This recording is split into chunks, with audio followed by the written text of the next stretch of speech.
What's up, guys? In my last video, I showed you how to run the script on an iPhone 13. But here's the thing. What if you don't have an iPhone 13?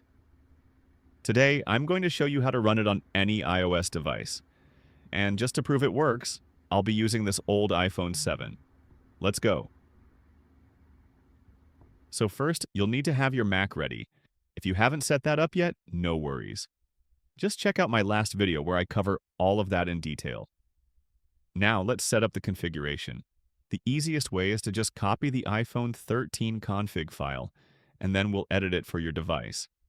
You'll need the height, width, and scale of your phone, which you can quickly find on Google.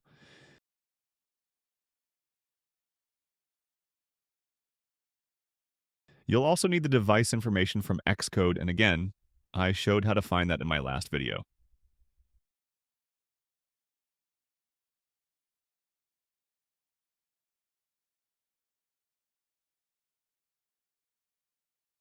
Next, we need all the position data. For this part, you'll want to play for a few minutes and take some screenshots of your game. I already have mine ready. I'll use Preview on my Mac to measure the positions, but honestly, you can use any tool you like.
After that, we need a clean, empty board screenshot.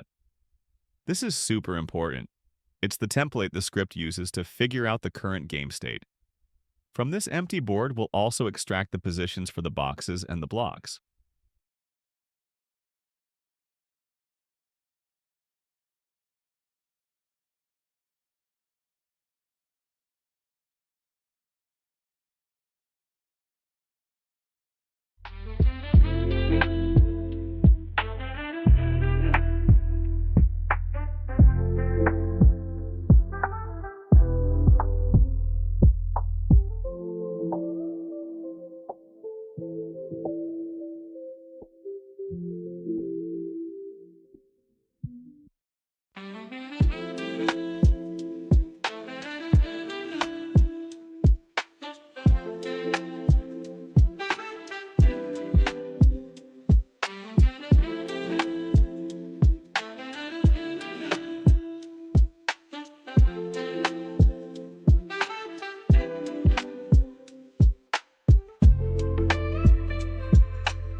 Finally, we need a block template.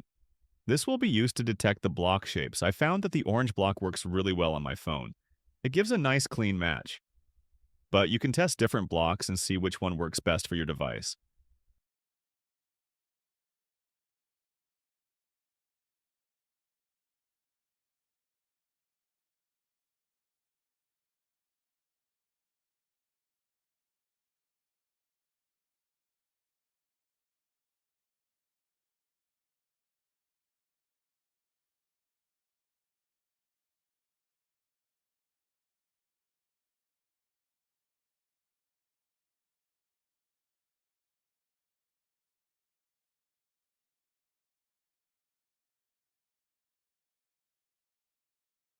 All right, now that the configs are ready, let's do some testing.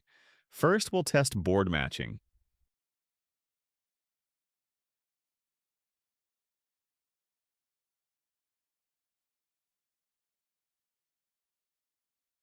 I'll run the board detection file, and as you can see, the match points are slightly off, a little bit shifted to the bottom right. That's fine. We just need to adjust the parameters and try again.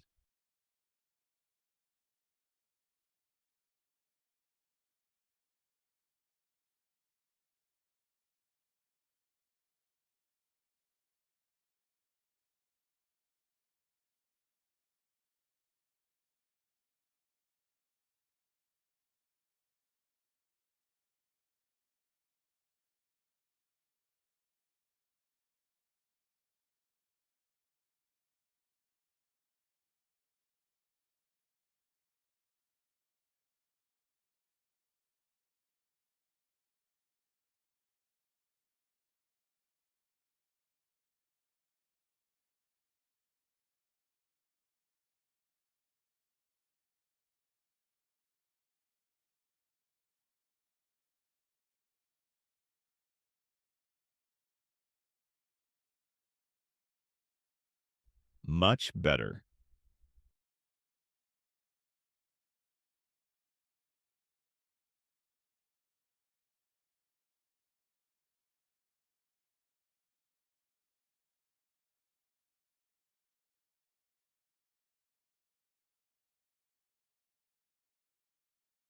Next, let's test block matching. I'll run the block detection file, and now you'll see green boxes around the matched block cells. You want to make sure every single cell is matched, no extras and none missing.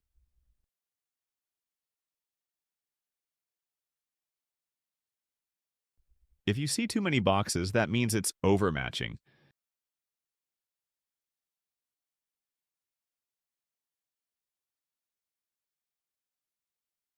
Just raise the threshold to filter out the noise and test again.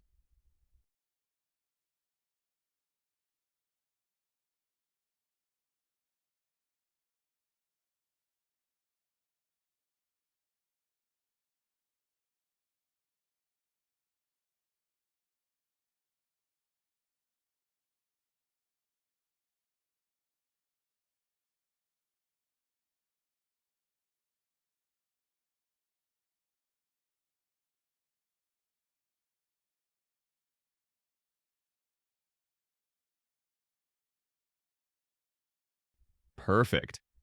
And now the fun part, automation. Let's run it on the phone.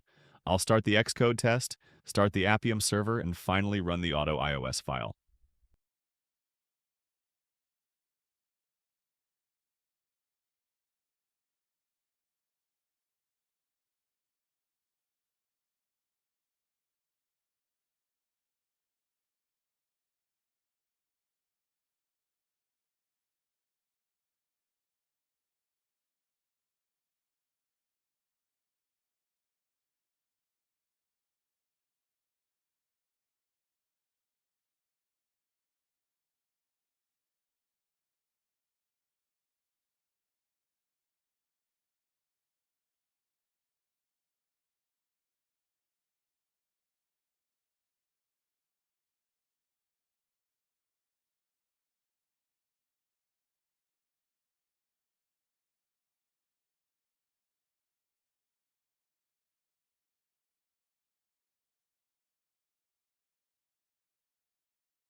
And there we go. It's running on my iPhone 7.